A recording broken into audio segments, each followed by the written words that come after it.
c'est Créafait, j'espère que vous allez bien. Alors, aujourd'hui, on se retrouve dans un tuto enveloppe.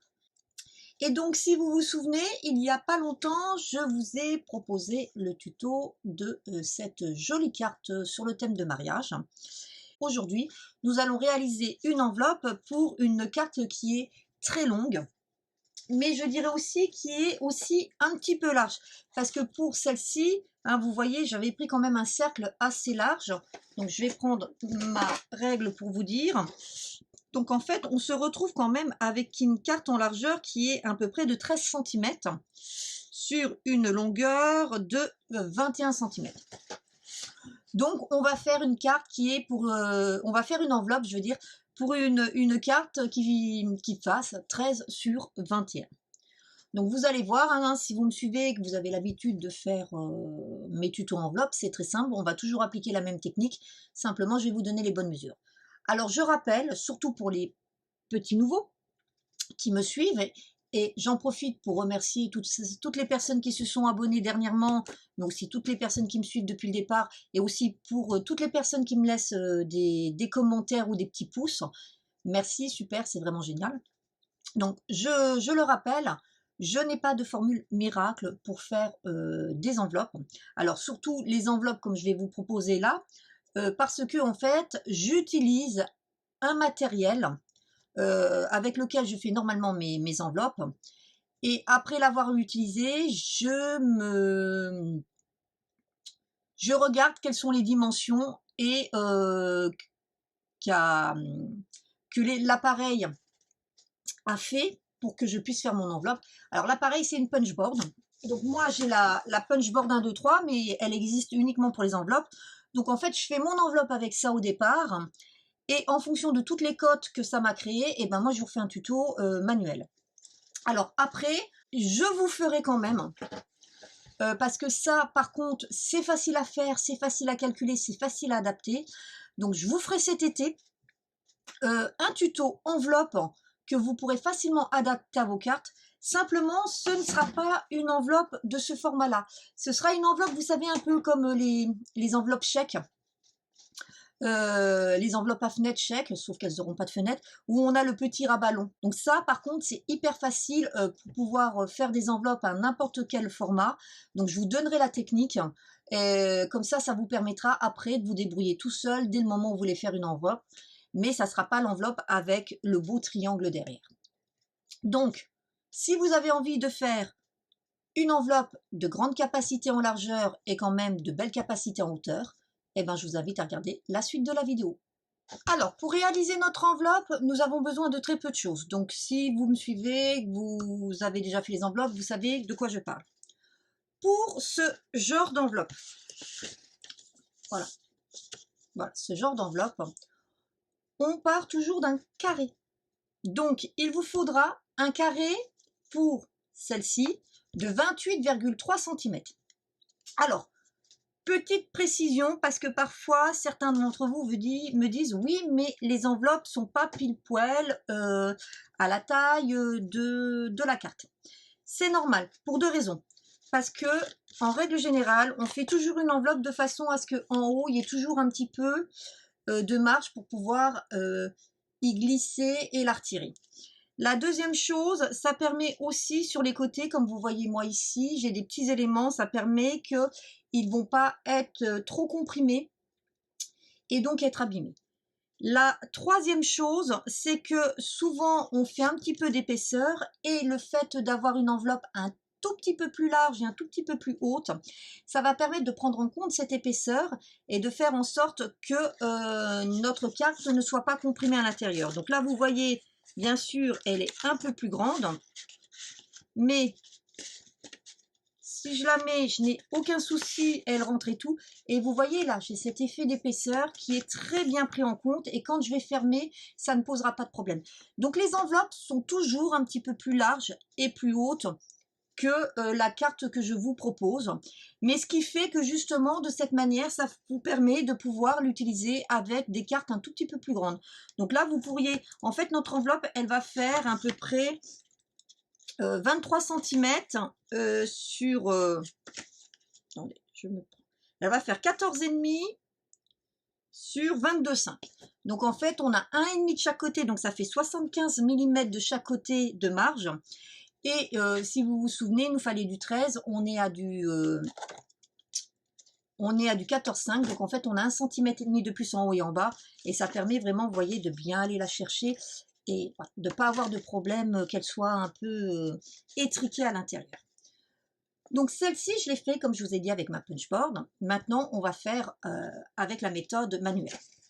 Donc je reviens à mes moutons. Donc j'ai dit notre carré pour notre base. En équipement, il vous faudra bien sûr une règle, un plioir, un crayon de papier et une gomme.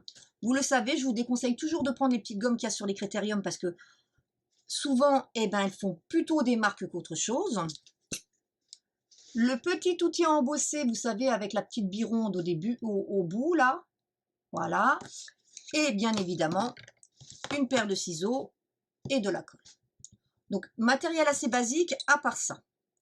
Après, si vous avez un plioir avec une pointe assez fine, vous pourrez utiliser à la place votre plioir. Donc maintenant, c'est parti. On va commencer par notre première étape qui consiste à venir faire nos repères pour pouvoir ensuite établir nos plis. Donc, hop, on y va. Sur l'un des côtés de notre carré, n'importe lequel, puisqu'on est sur un format carré, on va venir faire une première marque de repère à 10 cm et la seconde à 12,5. Ensuite, on va tourner d'un quart de tour et cette fois-ci, on va venir faire un repère à 16 et le second à 18,5. Vous voyez, pour l'instant, rien de compliqué. On va encore tourner d'un quart de tour. On tourne toujours dans le même sens. C'est soit à gauche, soit à droite. C'est vous qui décidez, mais toujours dans le même sens. Et là, je vais refaire mes repères à 10 et à 12,5. Et si vous avez compris le système, les dernières marques vont être à nouveau à 16 cm et 18,5. Voilà. Donc là, j'ai fait toutes mes marques. Maintenant, je vais venir relier mes points de manière à faire mon quadrillage qui me permettra après de faire mes plis, mes coupes et donc former mon enveloppe. Donc, pour ce faire, je prends mon petit élément ou mon plioir. Et là, vous allez voir, c'est très simple. On va relier la marque la plus à gauche, en haut, vers la marque la plus en bas à droite.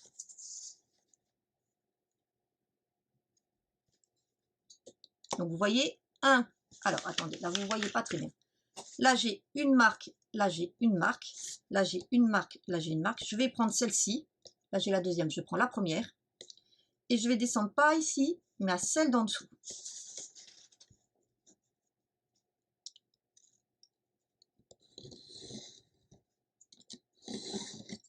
Et ce que je vais faire pour que vous compreniez bien, c'est que je vais venir dessiner.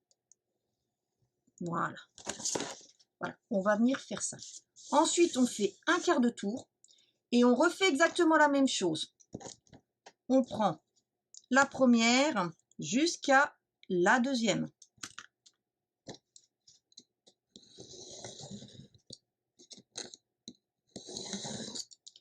Et si je prends mon crayon pour vous montrer ce que ça donne, voilà. En fait, ça va vous permettre d'obtenir vos petites encoches ici. Donc, on fait la même chose sur les deux suivants. Donc, la première à gauche sur la deuxième à droite.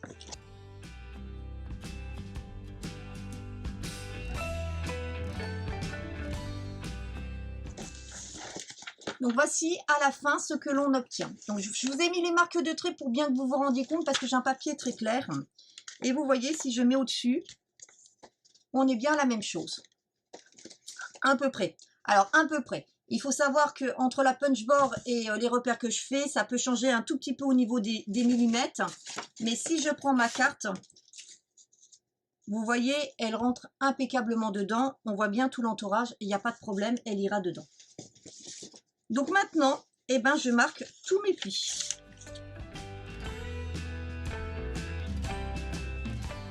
Alors, normalement, après cette étape, on devrait venir ici gommer.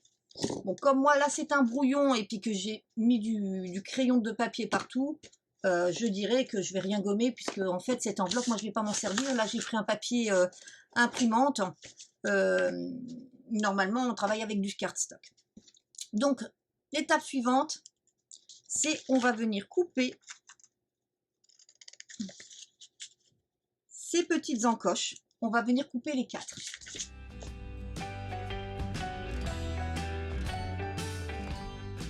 On obtient ceci. Donc, vous voyez, on a notre enveloppe qui est prête. Alors, si vous le souhaitez, vous pouvez venir perforer les angles. Alors là, moi, comme c'est du papier très fin, ça se perfore mal. Mais vous pouvez venir perforer ici, ou vous venez avec un ciseau, voilà, arrondir. Ce n'est pas une obligation, mais souvent, ça fait une belle finition. Et bien maintenant, la dernière étape, on colle. Un petit peu de colle ici, ici. Moi, pour ma part, je remets toujours un petit peu là. Ce n'est pas une obligation. Voilà. Et voilà.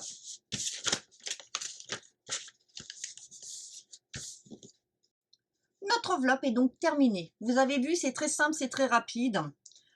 Il suffit d'avoir les bonnes mesures au départ pour pouvoir le faire.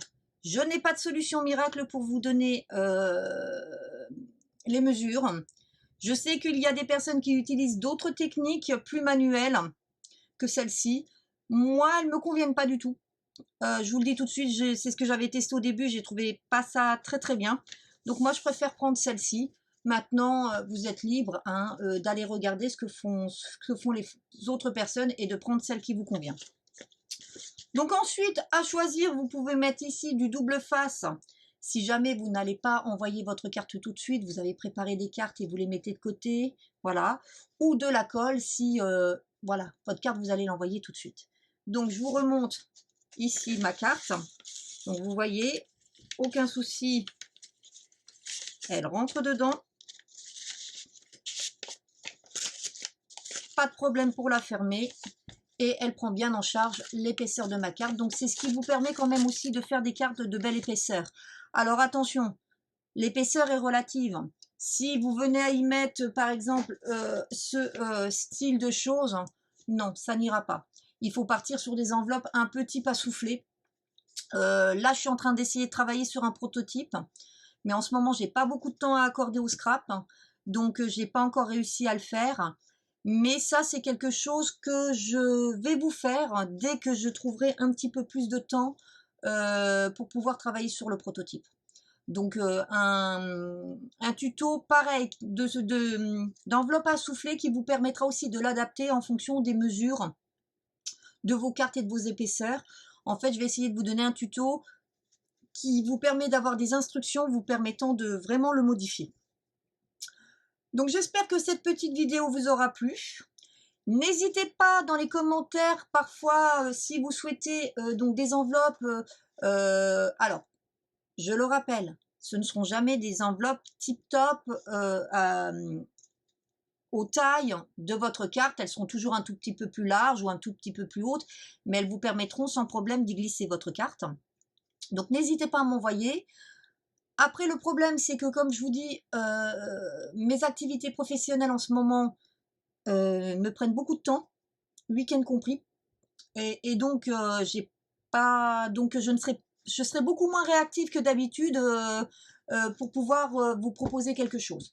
Donc, si c'est pas urgent, voilà, n'hésitez pas. Par contre, si c'est un petit peu urgent, je suis pas sûre de pouvoir répondre rapidement. Je vous souhaite une bonne journée, puis je vous dis à très bientôt. Bye bye!